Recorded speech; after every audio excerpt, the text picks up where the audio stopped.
Hello everyone, welcome back and thank you for your support. In today's topic, we will study about the math.h header file. There are various functions which are already defined in math.h header file. We will learn each and every function that are already defined in math.h header file using C program, and at last I will run a program on C compiler and show how math.h header file will work. So let's start. तो चलिए start करते हैं आज का lecture math.h header file. All the math related functions are defined in math.h header file. जो भी functions हमारे math.h header file के अंदर डिफाइंड है वो डबल वैल्यू को एज अ इनपुट लेते हैं और रिजल्ट भी डबल वैल्यू में प्रोड्यूस करते हैं।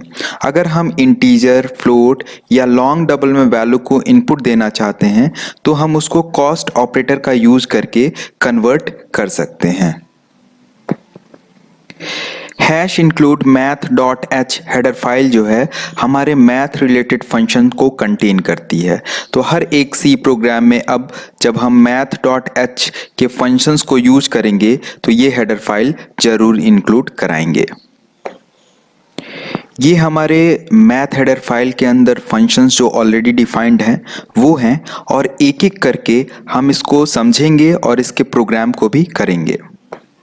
तो ये सारे फंक्शंस चलिए अब हम पहले एक्सप्लेन करके देखते हैं, देन उसके बाद प्रोग्राम बनाते हैं। सबसे पहले हम लोग पढ़ते हैं एसक्यूआरटी फंक्शन। एसक्यूआरटी फंक्शन जो होता है वो स्क्वायर रूट किसी नंबर का कैलकुलेट करता है। इसमें हम एक इनपुट को इंटर करते हैं जो कि डबल वैल्यू में होगी और जो हमारा आउटपुट आएगा वो भी डबल वैल्यू में आएगा। तो ये इसका सिंटैक्स है डबल एसक्यूआरटी एंड इसके अंदर हम डबल आर्गुमेंट पास कर रहे हैं। तो चलिए अब हम प्रोग्राम करके देख लेते हैं। Write a C program to implement SQRT function. देखिए यहाँ पे हमने math.h हेडर फाइल इंक्लूड कराया है। एक नंबर लिया है जिसकी वैल्यू 4 यहाँ पे हमने इनिशियलाइज कर दिया है। हम चाहें तो स्कैनअप के थ्रू वैल्यू को इंटर भी कर सकते हैं। हमने रिजल्ट लिया है एक वेरिएबल जिसमें हम जो रिजल्ट आएगा स्क्वायर रूट का उसको स्टोर करके प्रिंट कराएंगे। यहाँ पे देखिए हमने ये जो नंबर है एसक्यूआरटी फंक्शन के अंदर पास किया हुआ है और इसकी वैल्यू रिजल्ट में कैलकुलेट होकर के आ जाएगी। फिर हम रिजल्ट की वैल्यू को प्रिंट करा देंगे। यहाँ पे %lf हमने यूज किया है क्योंकि हमारी वैल्यू जो है रिजल्ट की वो डबल टाइप की है। यहाँ पे डबल स्लैश के साथ हमने एसक्यूआरटी फंक्शन लिखा हुआ है, कमेंट पास किया है ये बताने के लिए कि ये हमारा एसक्यूआरटी फंक्शन यहाँ पे वर्क कर रहा है। तो अगर हमने वैल्यू 4 लिया है तो इसका एसक्यूआरटी आ जाएगा 2। ये हमारा आउटपुट है। अगला जो फंक्शन है वो हमारा POW यानी पावर कैलकुलेट करने के लिए फंक्शन है। ये हमारे 2 आर्गुमेंट को लेता है और एक आर्गुमेंट की वैल्यू को प्रोड्यूस करता है। जैसे कि अगर ये हमारा पावर फंक्शन है तो इसके अंदर हम B एंड P यानी बेस एंड पावर 2 वैल्यू यहाँ पे इंटर करेंगे। दोनों वैल्यू इनपुट डबल वैल्यू होगी और इसका रिटर्न टाइप जो होगा यानी आउटपुट जो होगा इसका वो भी हमारा डबल टाइप का होगा। तो चलिए अब हम प्रोग्राम देख लेते हैं। Write a C program for implementation of POW function. तो देखिए यहाँ पे 2 इनपुट वैल्यू हमने B एंड P लिया हुआ है, it means base and power. यहाँ पे डबल टाइप के हमने वैल्यू लिए हैं और दोनों वैल्यू इनिशियलाइज कर दिए हैं। एक और वेरिएबल लिया है रिजल्ट जिसके अंदर हमारा जो भी कैलकुलेट होकर पावर की वैल्यू आएगी वो स्टोर होगा। इसको भी हमने डबल टाइप का लिया हुआ है। यहाँ पे कैलकुलेट किया है POW, इसके अंदर दोनों आर्गुमेंट को पास किया है, पहले B की वैल्यू देन ये P की वैल्यू। ये हमारा अब B to the power P calculate करके रिजल्ट में स्टोर कर देगा एंड देन इसकी वैल्यू को हम प्रिंट करा देंगे रिजल्ट के अंदर। यहाँ पे डबल स्लैश के साथ हमने कमेंट लिखा है कि ये हमारा पावर फंक्शन है। तो अगर 2 and 2 हमने इनपुट लिया है तो इसका आंसर आ जाएगा 4। चलिए अब हम पढ़ते हैं अगला function seal function. The seal function computes the nearest integer greater than the argument passed. Suppose करिए हमने 7.8 अगर पास किया है सील फंक्शन के अंदर तो ये हाईएस्ट इंटीजर वैल्यू इसका 8 होगा। तो ये अपर वैल्यू यानी 8 यहाँ पे आउटपुट प्रिंट कर देगा। हमेशा सील वैल्यू का जो आउटपुट आता है वो इंटीजर वैल्यू में आता है। तो ये इसका सिंटैक्स है सील और इसके अंदर डबल टाइप की एक वैल्यू x हमने पास कर रखा है। तो चलिए अब हम प्रोग्राम देख लेते हैं। ये हमारा प्रोग्राम है सील वैल्यू के इम्प्लीमेंटेशन के लिए। तो देखिए एक हमने नंबर ले रखा है 8.33 और एक इंटीजर टाइप का रिजल्ट दे रखा है, क्योंकि हमारा जो आउटपुट आएगा हमेशा इंटीजर वैल्यू में आएगा। इसलिए हमको ध्यान देना है कि हम रिजल्ट को इंटीजर में स्टोर कराएंगे। यहाँ पे सील के अंदर ये नंबर हमने पास कर दिया है, तो ये 8.33 का अपर वैल्यू हमारा 9 होगा, तो रिजल्ट के अंदर 9 वैल्यू हमारी स्टोर हो जाएगी और ये हमारा 9 यहाँ पे प्रिंट होकर के आ जाएगा। तो ये इनपुट है और 9 हमारा आउटपुट इसका आ जाएगा। तो सीलिंग मतलब होता है कि अपर इंटीजर वैल्यू, इसके अंदर हम एक आर्गुमेंट पास करेंगे और रिजल्ट हमेशा हमारा इंटीजर में आएगा। चलिए अब हम लोग नेक्स्ट फंक्शन पढ़ लेते हैं। नेक्स्ट फंक्शन है फ्लोर फंक्शन।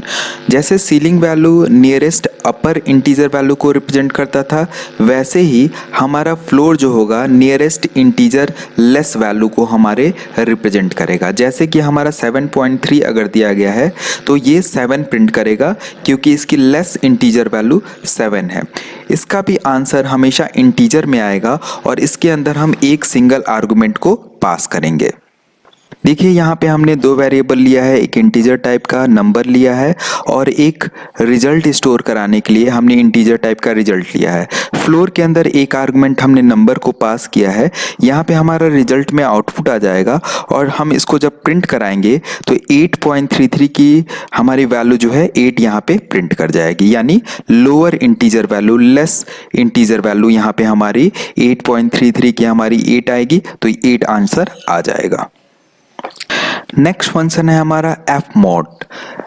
हमको अगर मॉड कैलकुलेट करना है किसी भी वैल्यू का, तो उसके लिए हम एफ मोड फंक्शन का यूज करते हैं। इसके अंदर हम दो आर्गुमेंट पास करेंगे डबल टाइप का, और ये फिर रिमाइंडर कैलकुलेट कर देगा x डिवाइडेड बाई y का। ये दो आर्गुमेंट लेता है और वैल्यू को फिर सिंगल में रिटर्न करता है। देखिए हमने यहाँ डबल टाइप की दो वैल्यू a एंड b लिया हुआ है, रिजल्ट इंटीजर टाइप का लिया हुआ है। एफ मोड फंक्शन का यूज किया है, a और b की वैल्यू को पास किया है। a की वैल्यू है 3, b की वैल्यू 2। तो जब 3 से 2 का रिमाइंडर कैलकुलेट करेंगे तो हमारा रिमाइंडर 1 आ जाएगा। तो रिजल्ट जब हम प्रिंट कराएंगे तो इसकी वैल्यू 1 हमारी प्रिंट कर जाएगी। तो इस तरीके से हमारा रिमाइंडर जो है एफ मोड फंक्शन के थ्रू कैलकुलेट होता है।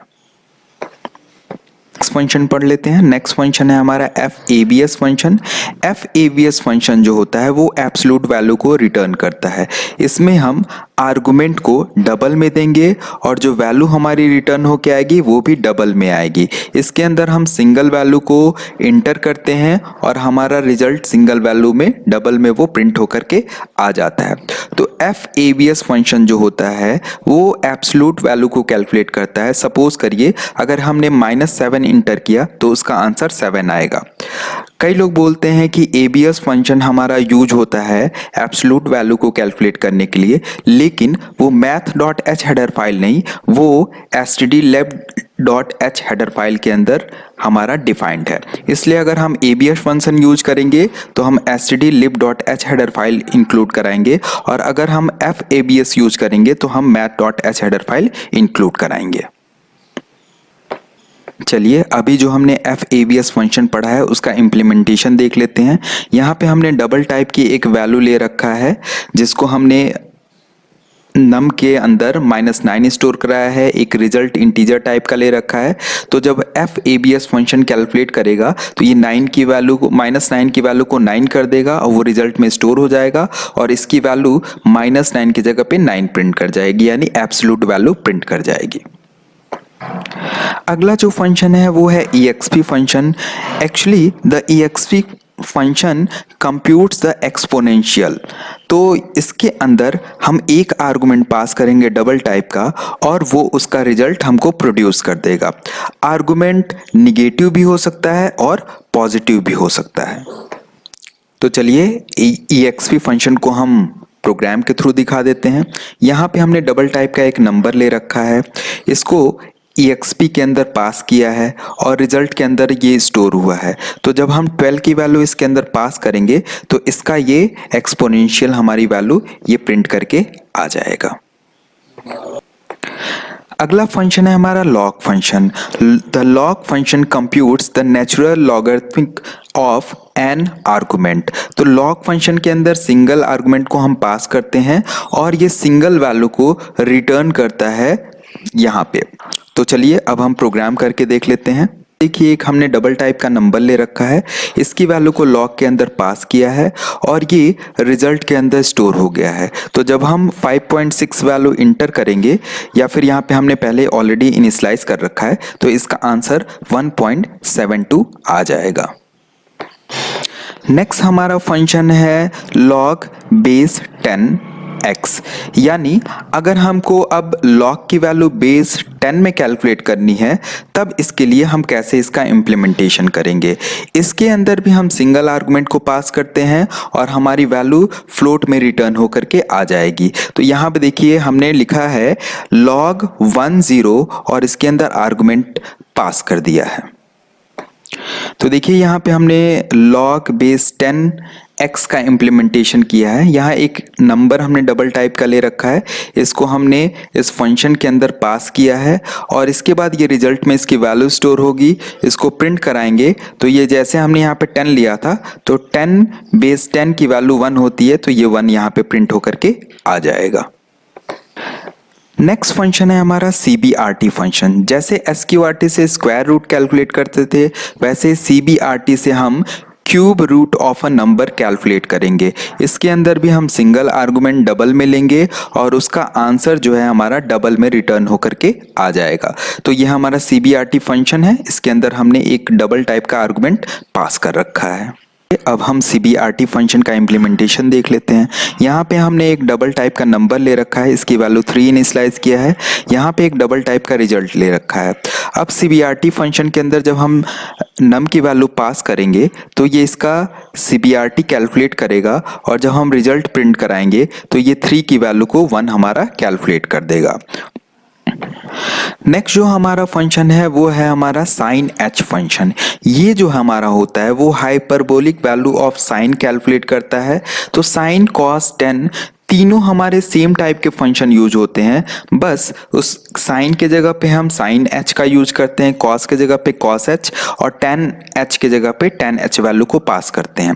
तीनों में हम सिंगल आर्गुमेंट पास करेंगे और हमारी वैल्यू जो रिटर्न होके आएगी वो डबल टाइप की रिटर्न होकर के आएगी। अगला हमारा फंक्शन है साइन x फंक्शन। इसके अंदर जब भी हम आर्गुमेंट की वैल्यू यानी एंगल की वैल्यू को इंटर करेंगे तो ये हमारा value sine of a number return कर देगा। सेम ऐसे ही cos x करेगा वैसे ही tan x करेगा। लेकिन एक चीज हमेशा ये ध्यान देना है, ये जो वैल्यू रिटर्न करेगा उसका रेंज 1 से -1 के बीच में होगा। हम यहाँ पे ऐसे सिंटैक्स यूज करेंगे sine double x cos double x and tan double x, यानी आर्गुमेंट हमारे डबल में पास हैं और ये हमारे sine cos tan function use हुए हैं। तो हम साइन x फंक्शन का इम्प्लीमेंटेशन करके देख लेते हैं। यहाँ पे देखिए एक हमने डबल टाइप का पाई यहाँ पे ले रखा है जिसकी वैल्यू को हमने स्टोर करा रखा है, यानी एक कांस्टेंट वैल्यू पाई के अंदर हमने यहाँ पे स्टोर कर दिया है। फिर उसके बाद हमने डबल टाइप का एक वेरिएबल x ले रखा है और एक रिजल्ट ले रखा है। तो यहाँ पे भी वैल्यू हमने x की 90 पास कर दिया है। अब ये हमारा फंक्शन है जो कि हमारा ये साइन x वैल्यू को कैलकुलेट करेगा। तो इसके अंदर x की वैल्यू 90 चली जाएगी, इसका मल्टीप्लिकेशन पाई से करेंगे और होल वैल्यू को जब 180 से डिवाइड करेंगे तो ये हमारा रिजल्ट के अंदर इसका आंसर स्टोर होके आ जाएगा। जैसे हमने 90 इंटर किया तो इसका आंसर 1 आ जाएगा। इसी तरीके से अगर cos का करना होगा तो यहाँ COS लिख देंगे, tan का करना होगा तो यहाँ पे TAN लिख देंगे। नेक्स्ट जो हमारा फंक्शन है वो है a sin x, a cos x and a tan x। अभी जो हमने sin x cos x की वैल्यू कैलकुलेट किया, अगर हमको इनवर्स वैल्यू कैलकुलेट करना हुआ तो उसके लिए हम a sin x, a cos x और a tan x का यूज करेंगे। हमेशा हमको ध्यान रखना पड़ेगा कि इसका जो इनपुट रेंज होगा वो 1 से -1 के बीच में होगा और ये एंगल में आउटपुट को प्रोड्यूस करेगा। ये इसका सिंटैक्स है। जब हम प्रोग्राम देख लेते हैं साइन इनवर्स x का, तो यहाँ पे हमने फिर से 3 वेरिएबल लिए हैं, पाई, x और रिजल्ट। पाई के अंदर हमने कांस्टेंट वैल्यू 1.34 स्टोर करा दिया। यहाँ पे x की वैल्यू भी हमने 1 ले लिया है, x की वैल्यू -1 से 1 के बीच में ही रहेगी। ये हमने रिजल्ट टाइप का एक डबल वेरिएबल लिया है। ये हमने फॉर्मूला लिख लिया इनवर्स का a sin x multiplied by 180 divide by pi. तो यहाँ पे a साइन हमारा ये फंक्शन है। अगर cos कैलकुलेट करना हुआ तो a cos, tan कैलकुलेट करना हुआ तो a tan। इसके बाद ये हमारा रिजल्ट के अंदर इसका इन्वर्स वैल्यू प्रोड्यूस होके आ जाएगा। तो यहाँ पे हम साइन 1 अगर लेते हैं तो इसका आंसर हमारा 90 आ जाएगा। चलिए अब हम लोग कंपाइलर पे एक प्रोग्राम रन करके देखते हैं। हम यहाँ पे प्रोग्राम परफॉर्म करेंगे। Write a C program for calculation of area of a triangle using Heron's formula। तो यहाँ पे Heron's formula हमारा जो होता है वो होता है under root s s minus a s minus b s minus c where s is equals to a plus b plus c divide by 2, जो कि हमारे a b c साइड्स होते हैं। तो चलिए सबसे पहले हम कोड लिख लेते हैं।